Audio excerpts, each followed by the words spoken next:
Сыртқар салыңыздар.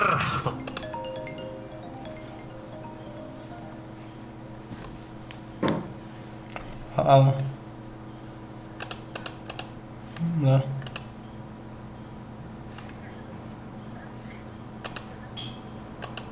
Al. Da.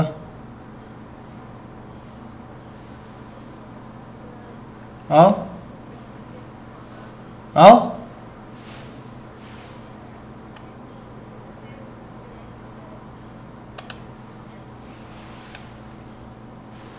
Ne dedi? Al.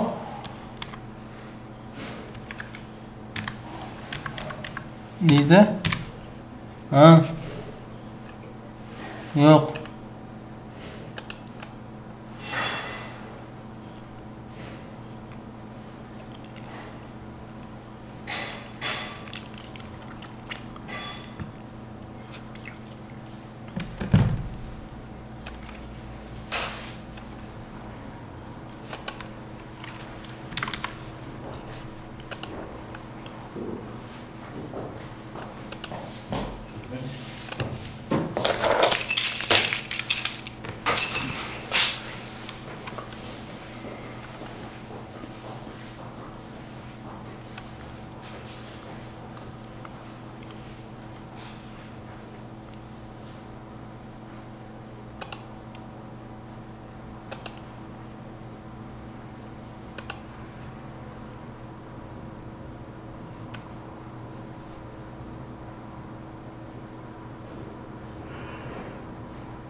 Так, Элбек, Dilbani, Sevinç, Aziza dosimiz qalay ishlab tur?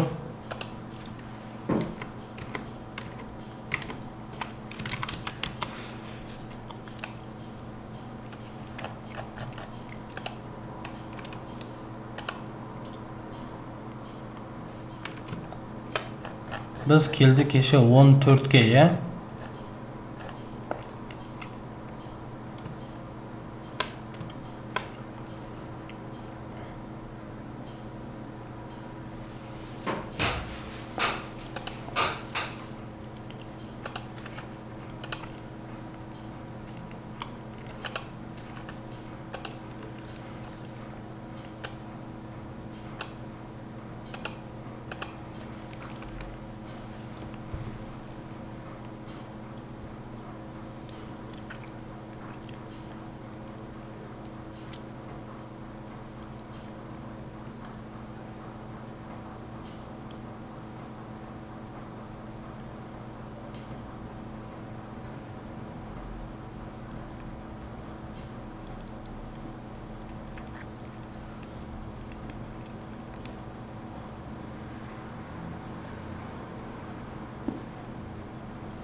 Ал онда бастайық, құрметті оқушылар. Даусымыз естіліп тұрған болса.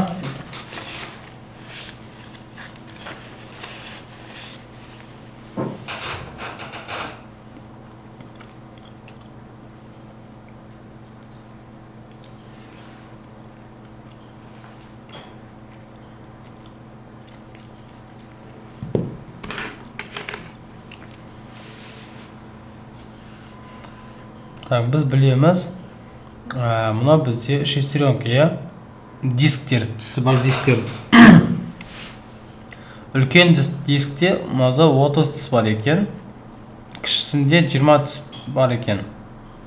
Екі диск бастап қалпына келу үшін үлкен дисктің кемінде айналым жасап керек. Значит, біз не табамыз? Ең кіші ортақ екіншілік нокт табамыз, нокт табамыз. Сонда 60. Сонда 60 тіс айналған кезде олар қалпына келеді. Ол үшін үлкені 2 рет айналу керек, кішісі 3 рет айналу керек. Сонда үлкені бізде 2 рет айналу керек.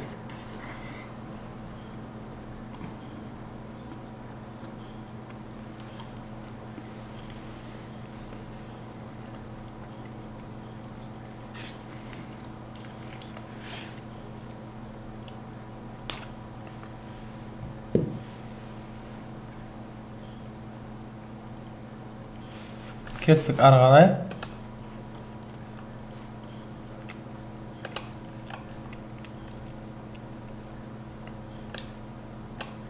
Келесі сұрақ белгісінің орнына сәйкес келетін суретті тап дейді. Логика,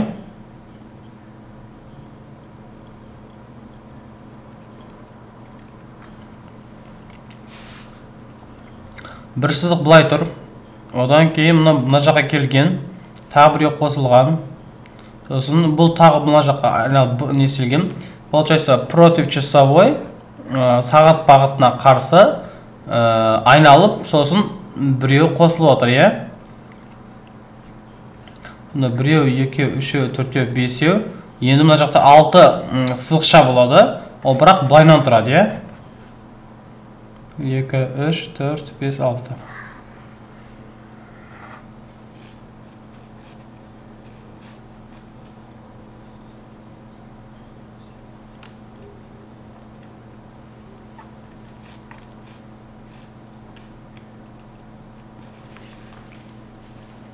Заңдылық түсінді қой,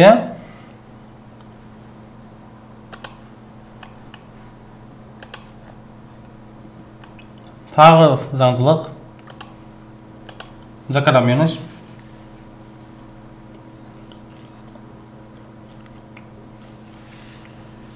Мына жерде фигура тұр, бір бүтін. Сосын біз не істедік? 2-ке бөлдік. 2 бөлік. Мына жерде не істедік? 3-ке бөлдік. 3 бөлікі бар. Мына жерде 4 бөлік бар. Мына жерде 5 бөлік бар. Мына жерде 6 бөлік бар. 1, 2, 3, 4, 5, 6, 7, 8. Мына жерде 8 бөлік бар. Мына жерде 9 бөлікке бөлінген. Значит, мына жерде неше? 7 бөлікке бөліну керек.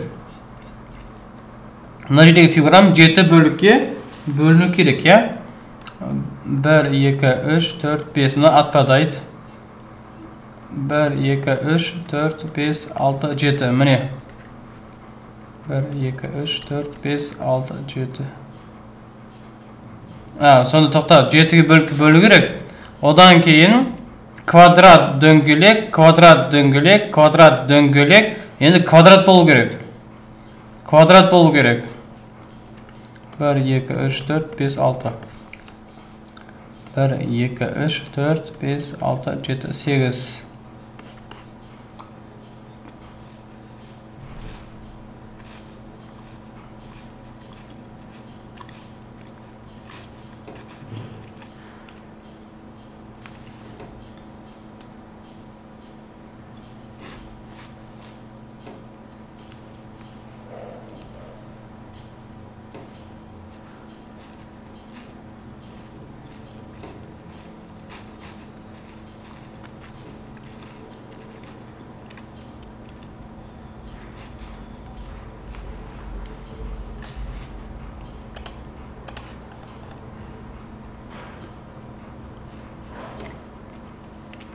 Так, 17-ші сұрақ, логика.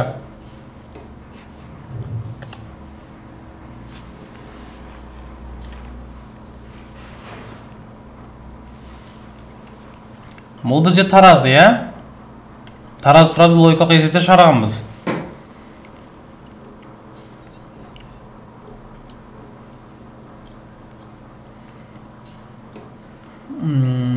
Сонда екі дөңгелегіміз бір квадратик екен, я? Сонда мына жерде 4 дөңгелек деген сөз мына жерде. Бір үшбұрышым 4 дөңгелек деген сөз ғой. Бір үшбұрышым 4 дөңгелек. Значит, мынау менде дұрыс емес.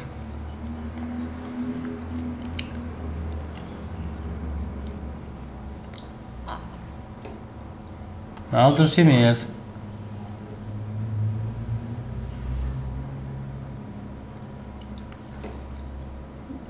Міне.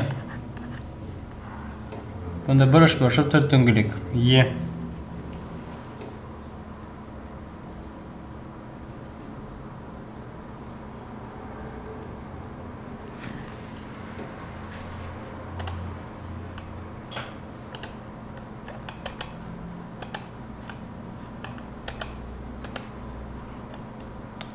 Кеттік, келесі.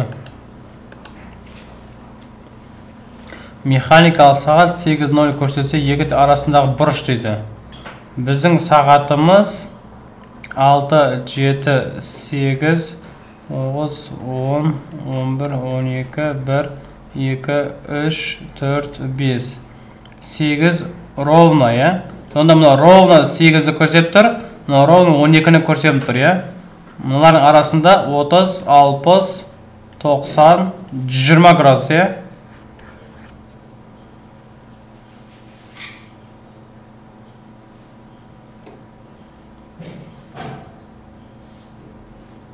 Өйткені бізде шеңберіміз 360 градус, 12 сағат бар, 12 бөлсек, әр сағаттың арасы бізде болады 30 градустан, я?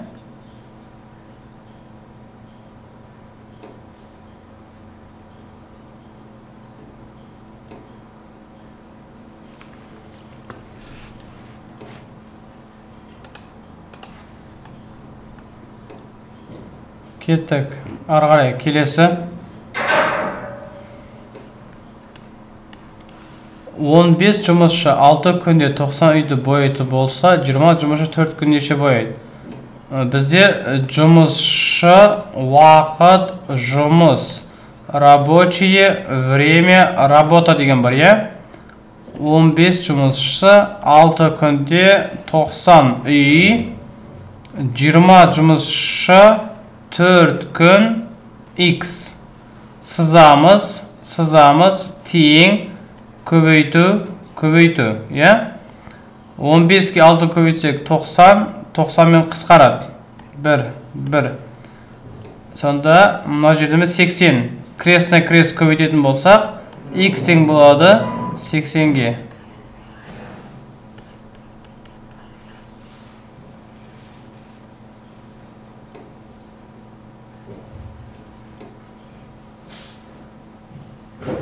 Так, жазалаңыз балалар.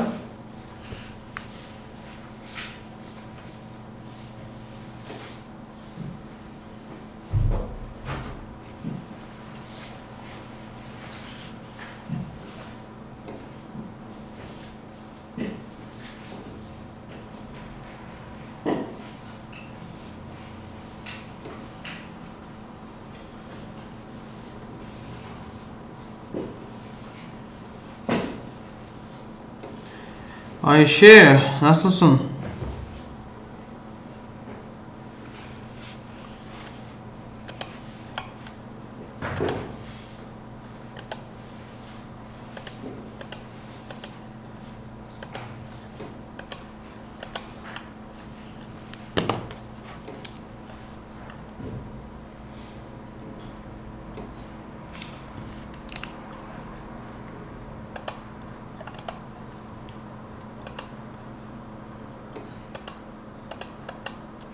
Так, келесі теңсіздікті шеш дейді.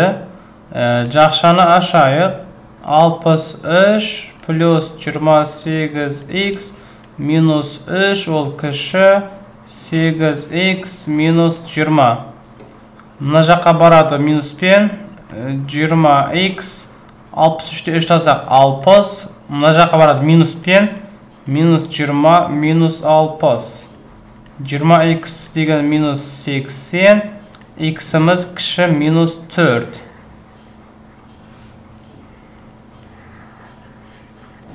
Осы теңсіздік жауапты сендерге қалай беру мүмкін тағы? Суретпен беру мүмкін, е? Минус 4, x'imiz минус 4-тен кіші деп беру мүмкін. Тағы қандай түрде беру мүмкін сендерге жауапты? Минус шексіздіктен бастап минус 4-ке дейін. Міне.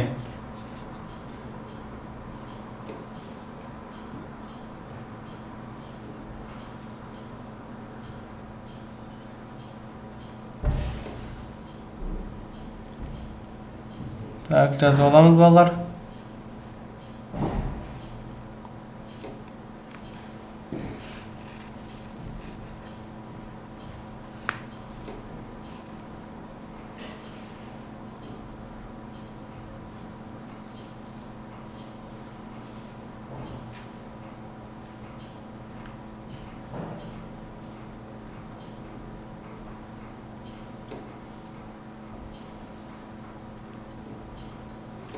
Cemşit. Так, кеттік ары қарай дальше.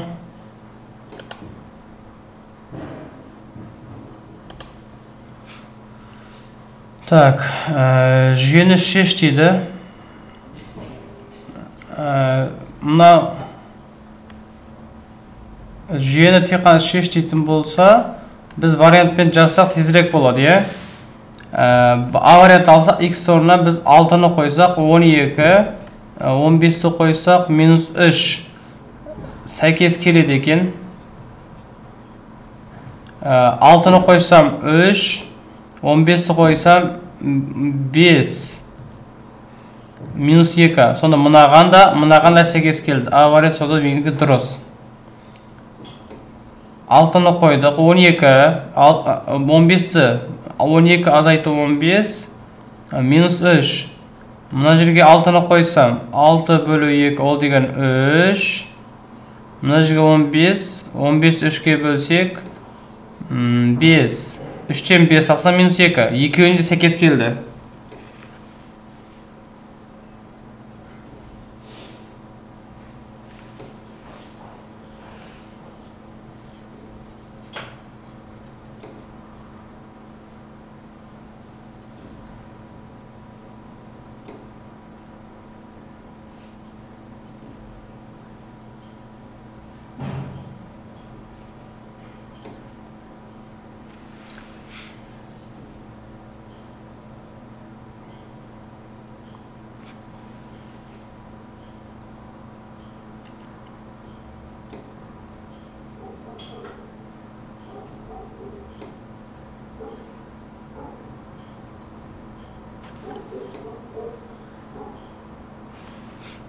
Так, ары қарай.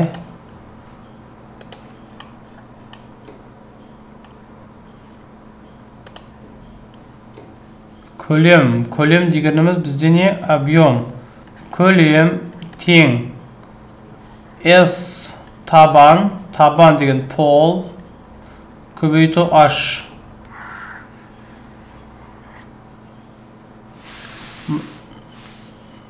Сонда бізде коробка бар.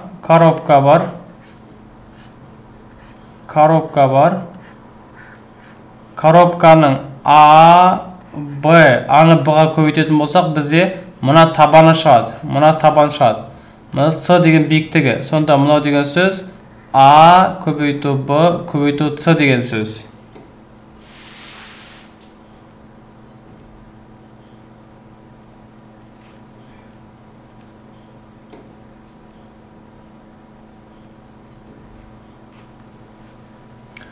Енді қандай балалар, бірақ бізде мына коробкамызды мына жерін қиып алып тастапты, е?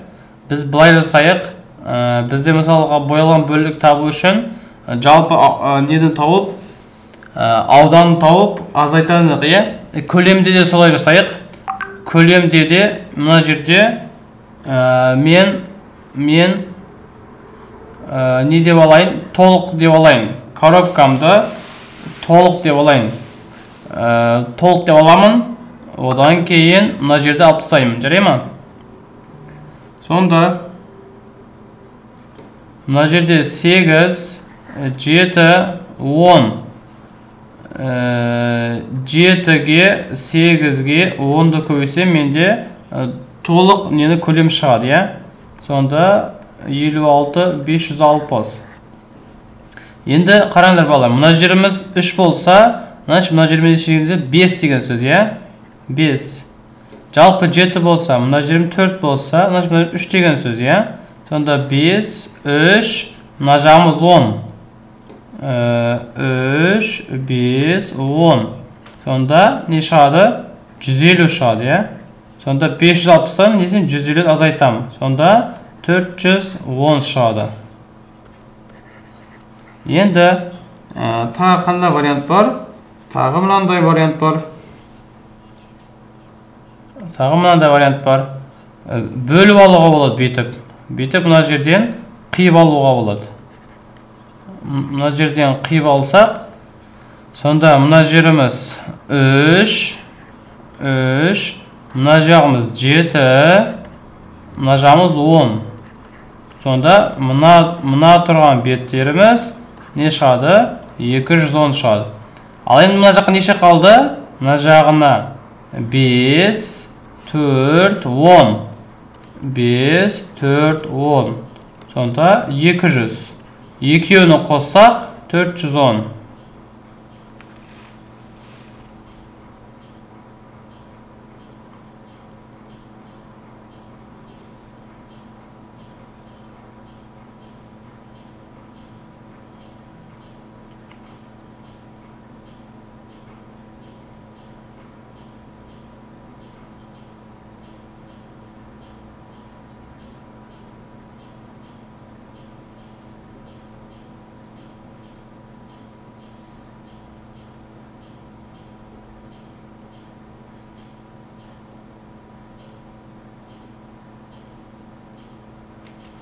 Түсінікті болды ма, бала? Жақсылап жазыпсыз олайықшы.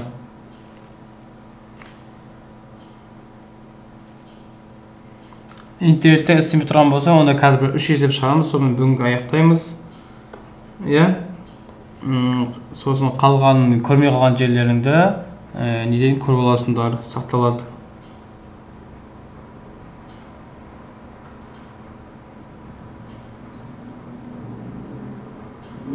Кімде Алинурда интернет бар екен.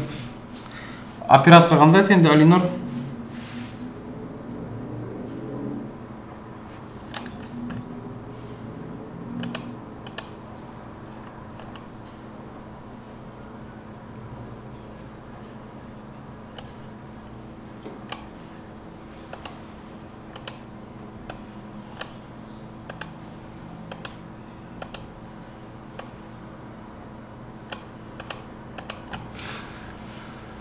Так, Айбек емтихан әр сұраққа 3 минут жұмсайды, Мақсат әр сұраққа 1 минут жұмсайды.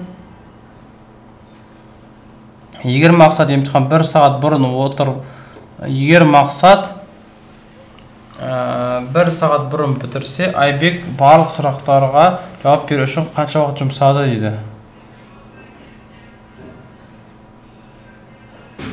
Сонда әр сұраққа 2 минут эконом жасайды, сонда Мақсат, е? 1 сағат бұрын шыққан болса, 1 сағат бұрында бізде 30 есепке ерте шығарамыз сонда.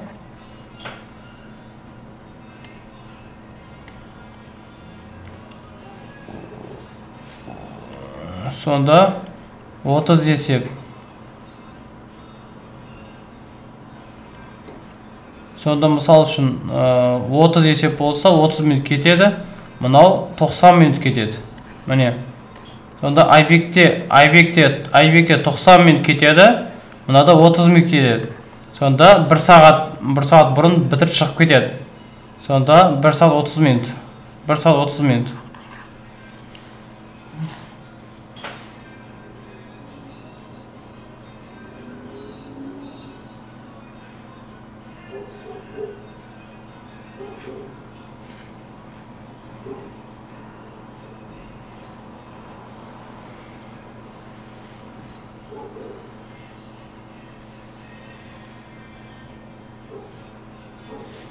Так, дальше. Заңдылық. Сұрақ белгісі орнына сәйкес сан табу керек екенбіз. Так, не істеуге болады?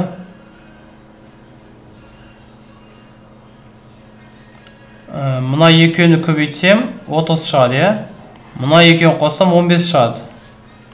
Көбейтсем 24, қоссам 8. Сонда 18 болай ма, иә? 18 болады сонда мына жерде.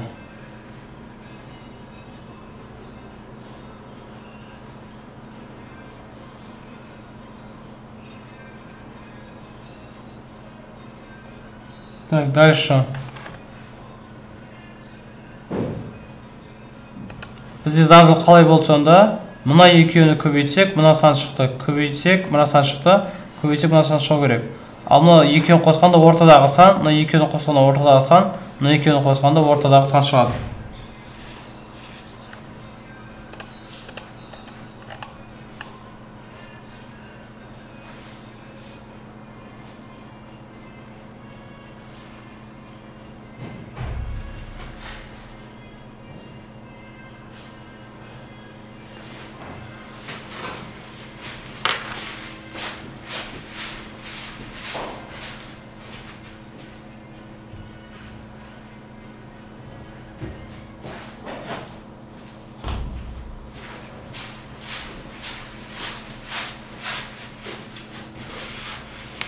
Так, келесі, бұл жерде дайын формула тұр, иә?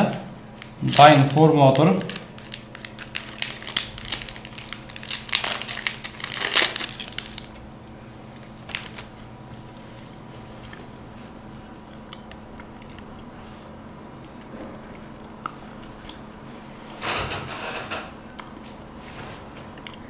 Сонда А, треугольник Б дегеніміз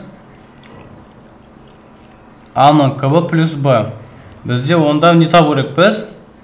3 треугольник, 2 треугольник, 1. Қарандай балар, А-ның орнында не тұр? А-ның орнында 2 тұр, иә? Бұның орнында 1 тұр. Сонда апарып, 2 деген мына жерге қоямыз.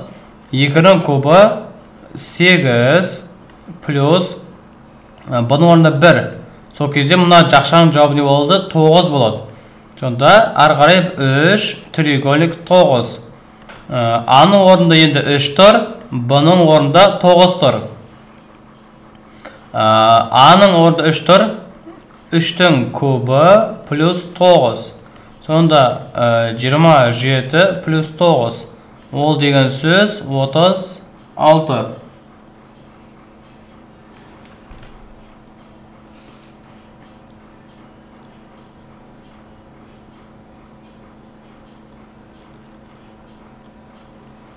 Так, жазамыз балалар.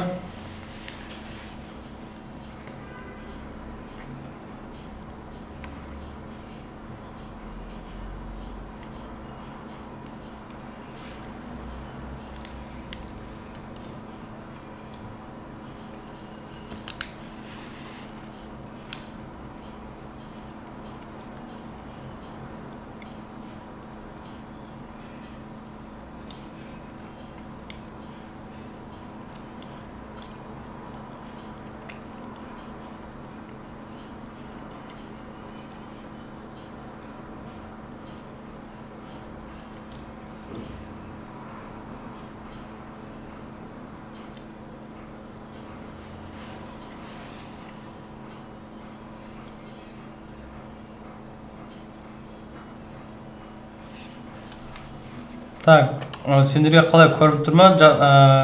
Дауысымыз естіліп тұр ма, түсініп ма? Аяқтаймыз ба, әлде жалғастырамыз ба?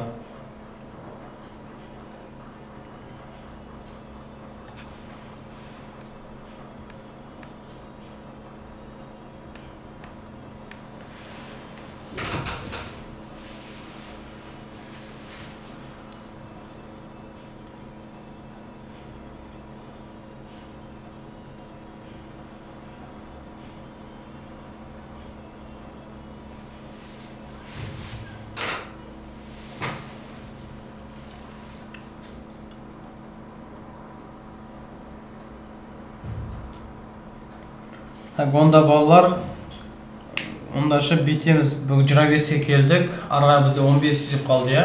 15 есепті ертең шығаратын боламыз. Итасына жақсы орындаңдар. Я, жалқалықты пока жинап тұрамыз бір шетке.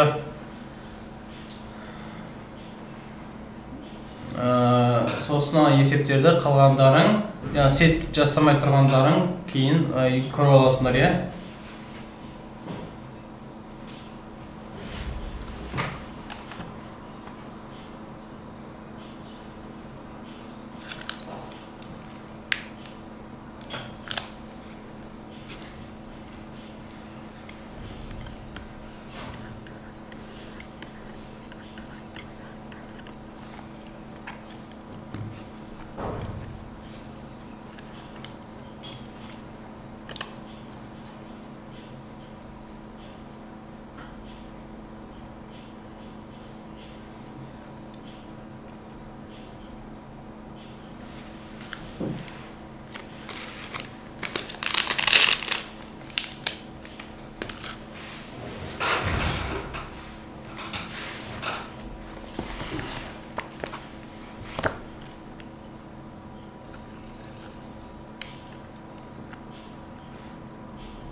Все, жақсы балалар, давайте сау боламыз.